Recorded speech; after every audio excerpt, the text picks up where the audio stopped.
Hey, good afternoon, ladies and gentlemen. I am currently working on episode 2 of my new show for my YouTube channel called Game On. Last time, what I did, I went over a brief tour of the Wii U eShop channel, but today, something a little bit different. I want to go over the difference between DLC and unlockable content, and the pros and cons, based on games that I've played for Nintendo. Now, what I'm going to go over for the DLC is Super Smash Bros., Mario Kart 8, Rumbo, and Injustice. Now for unlockable content, I want to talk about some of those wrestling games that the W had back in the day. No Mercy, SmackDown vs. Raw, W13, then to switch gears into fighting games such as Capcom vs. SK2, Tatsunoko vs. Capcom, and Def Jam Fight for New York. Finally, more of a throwback with racing games in the Mario Kart era, such as Mario Kart Double Dash and Mario Kart Wii. So first, we're going to get into Smash Brothers. Now, with Super Smash Bros., it was incredible what they were able to do with the content, the levels, the music. There was new characters within the course of about 2 years, from 2014 to 2016, ending with Bayonetta, Corrin, and Cloud from Final Fantasy. I was actually at Nintendo World for the final debut of the last bit of Smash Bros. DLC, and it was amazing. But one of the DLC characters that really caught my eye was Ryu. Now, it was always speculated that Ryu was going to be in there, but we didn't quite know that was true. However, a Nintendo Direct revealed Ryu was going to be DLC in Smash Bros. And the wildest thing was within the very same week, he was on the eShop channel for 3DS and Wii U. I feel that Smash Bros. Has been a great example of what Nintendo can do with reasonably cost DLC, and for future fighting games like for Smash, they should also implement the same system to provide us great content and characters that we never get to play as. For example, this brought back Mewtwo from Melee, Roy from Melee. You also had Lucas, which is awesome, I believe from Brawl. Then you got Ryu from Street Fighter, Cloud from Final Fantasy, Bayonetta of all people, and Corrin from Fire Emblem, which is pretty neat. So all in all, I would say my top pick for DLC for the Wii U right now would be Smash Bros. But moving on to a game that's second on par, I would have to say Mario Kart 8. Now, this was really good.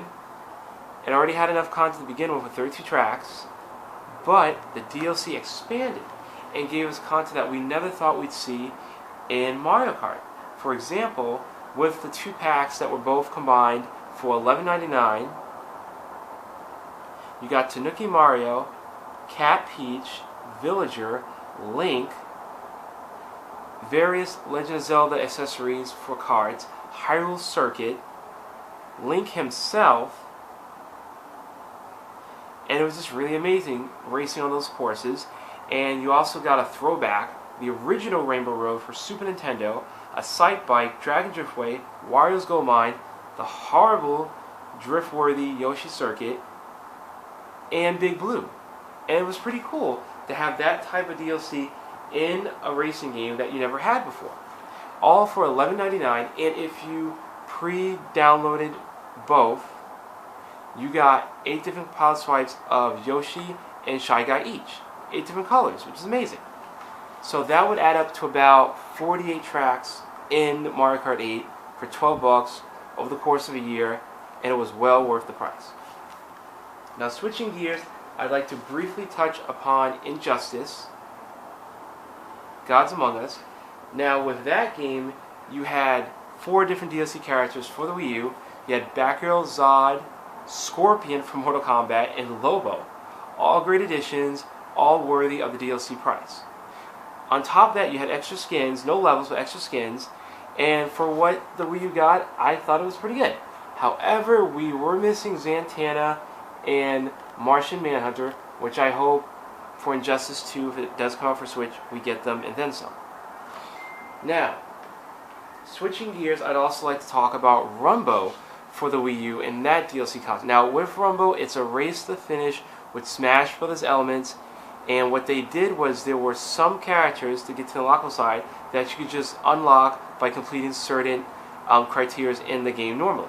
Outside of that, there was free DLC such as Lilac from Freedom Planet. You also got Shovel Knight, Clone, and a whole bunch of other little additions like music and levels and skins for the regular colored Rumble characters, not the traditional ones. And it was so awesome. Like, it was really cool to get all that for a reasonable price, and it added an extra amount of fun and depth to have such a variety of characters. So with that, I am currently concluding my DLC talk for the Wii U, but now we're switching gears to Unlockables. Now the first thing I'd like to go over is the classic WWE games that had unlockable content, no DLC.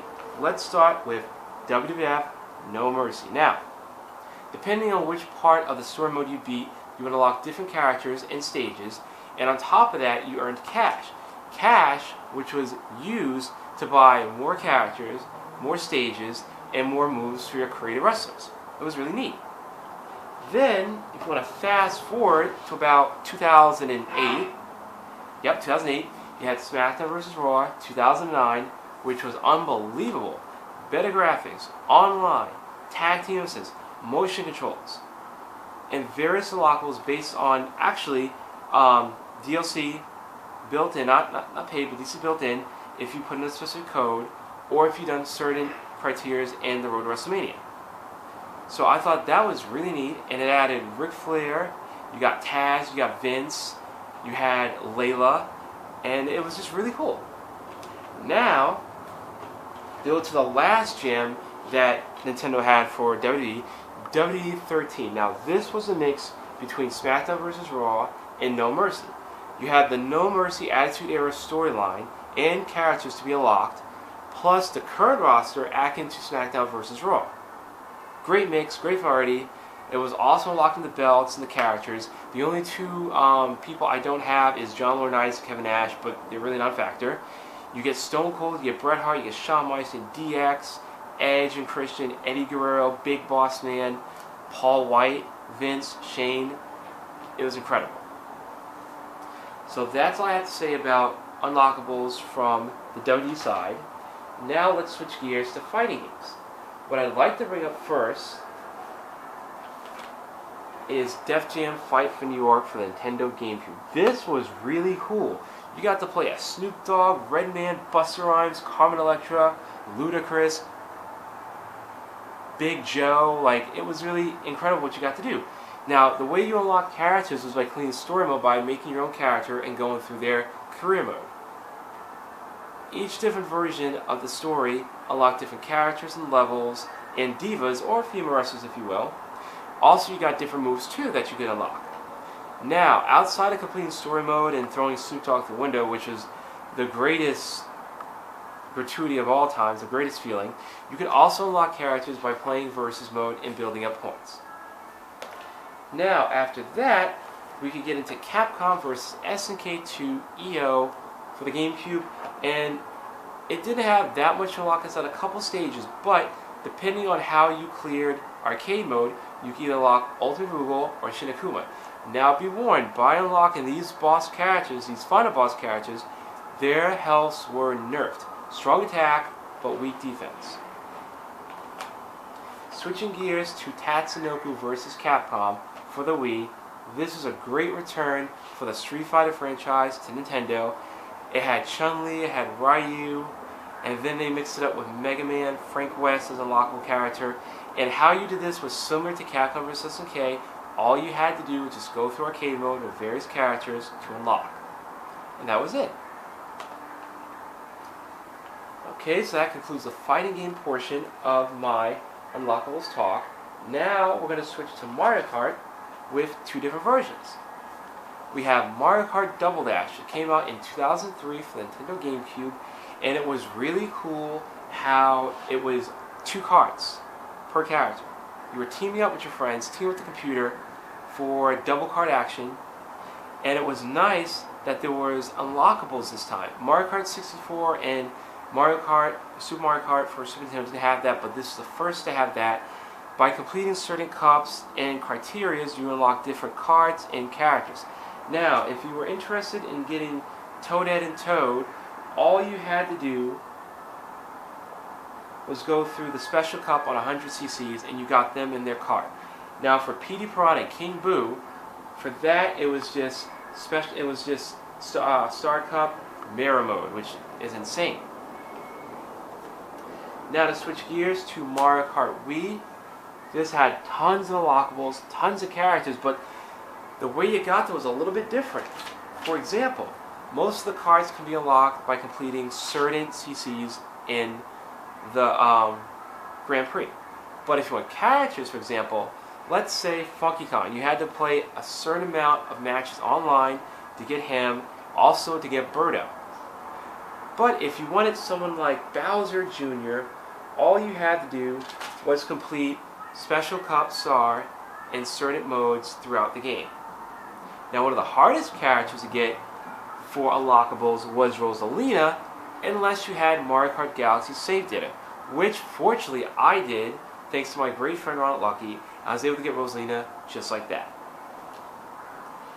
Those games provided cool unlockables, but as I noticed going on, it got harder and harder to unlock them.